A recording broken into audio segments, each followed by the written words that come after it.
Sa isang karinderya sa kanto, may isang tunay na bida ng araw-araw. Si Ate Maricar Zoilo del Rosario, o mas kilala bilang Ate Kulot.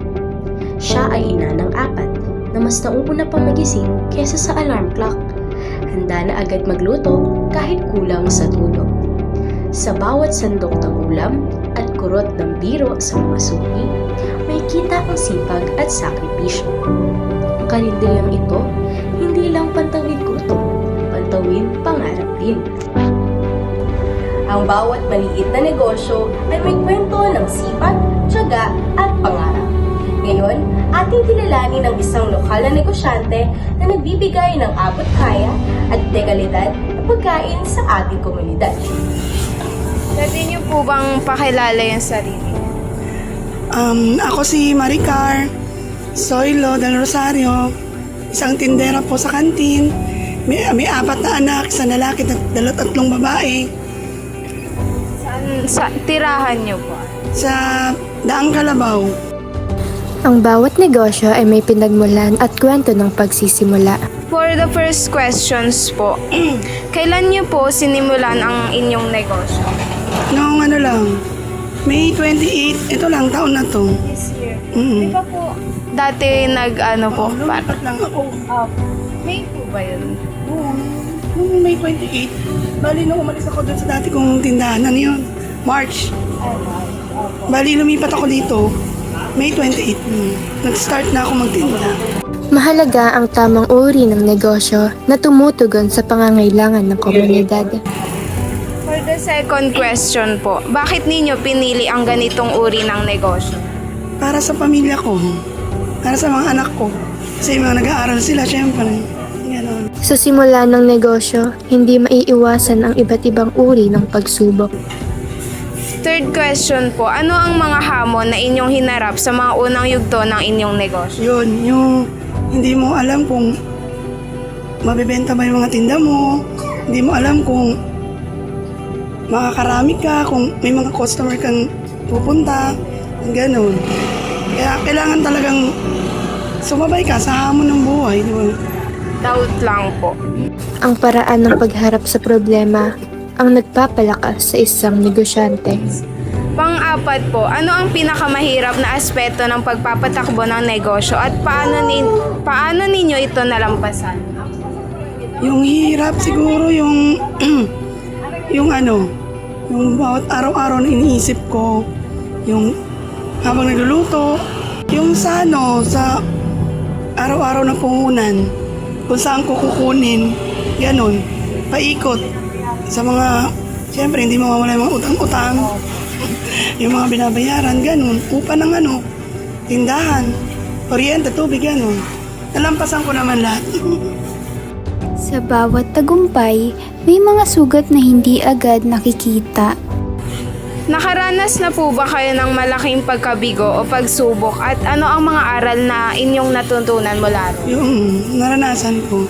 Kasi ilang beses yun na, syempre umpisa pa lang, naranasan ko yung marami akong tira. Ganon. May mga tindang hindi nabili.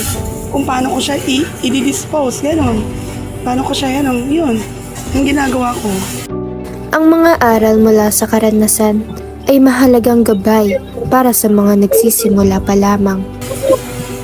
Tapos pang-anim, ano ang maipapayo ninyo sa mga taong nais magsimula ng sarili nilang negosyo? Umpisa muna sa mababa, pataas. Hindi yung pataas, pababa. Ganun lang. May mga pagkakataong tila sumusubok sa tibay ng loob ng isang negosyante. Tapos, pang-7 po, ano-ano ang mga estrahiya na maaari niyong ibahagi sa pagharap sa iba't ibang problema o hamon sa inyong negosyo? Yung Strategy? strategy. Yun? Yung sa pa rin, about pa rin sa pagtitinda, kung paano mo palaguin, ganun,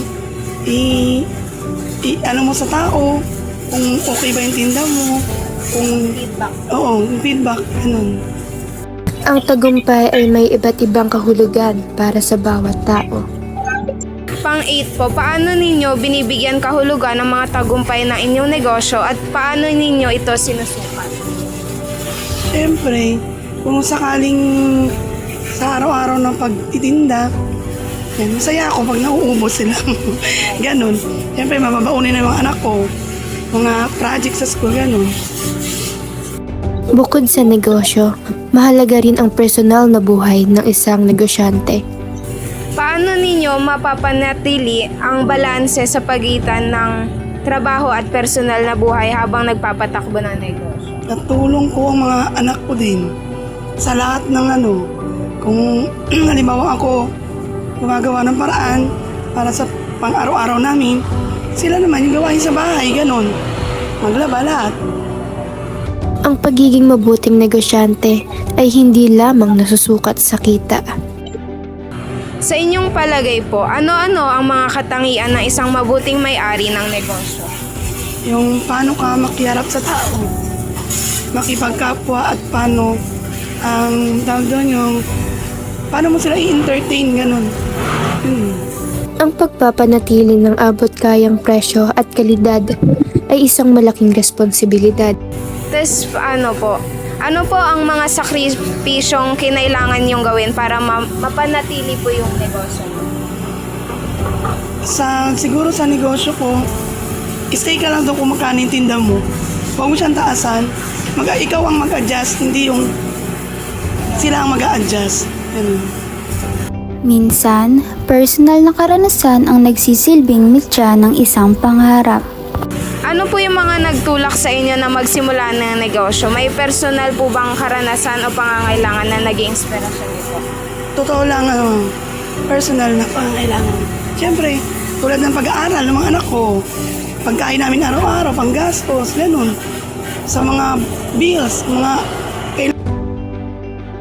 Sa huli, iba-iba ang kahulugan ng tagumpay para sa bawat negosyante. kailangan.